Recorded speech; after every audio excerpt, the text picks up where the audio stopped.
Assalamu alaikum wa rahmatullahi wa barakatuh. Good morning, y'all. Alhamdulillah, I just finished another great workout. Been consistent on my motto. Wake up, pray, and start your day. Hopefully continue that, inshallah. I'm like 100 for 106 now, over 100 days, over 3 months at this point. Hope y'all been incorporating that as well and have some productive past 3 months or 4 months and continue to as well, inshallah. Anyways, jumping into the topic that I wanted to talk about today was concerning the jinn. There's a lot of information out there about jinns and, scarcity about, possessing bodies and people, all that stuff. So, I've been reading the Quran and the Sunnah more about the jinns to learn more, to find out what we actually know, what we confirm, what Allah subhanahu wa ta'ala allow us to actually know, what we just assume or believe based off of what we see or think. And then, so for sure, the jinn, exists. And they're just based on the Quran. They were made out of fire, and we were made out of dirt. So that's the main difference between us. They eat like us. They have families like us.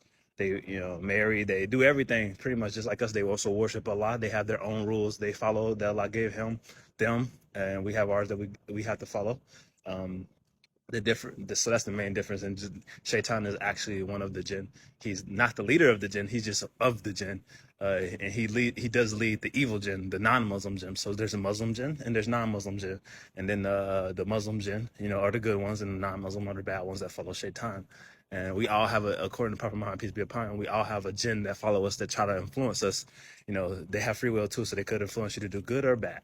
So they're just like us for the most part. So we can't see them, but they can see us as well.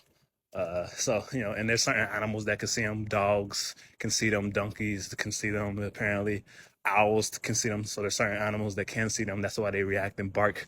That's what we consider the ghosts and stuff like that. I guess. And then there's snakes. So snakes. What's interesting? Snakes are of the jinn.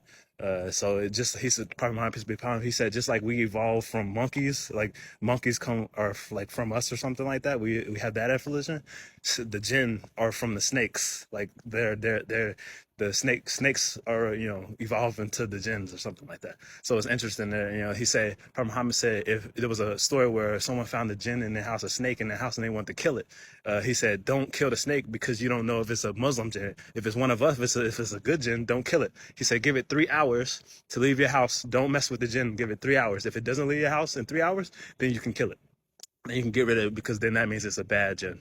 So that's interesting, subhanAllah. And they eat bones as well. So he said, leave the bones for them in the dung, so the animals eat poop or whatever.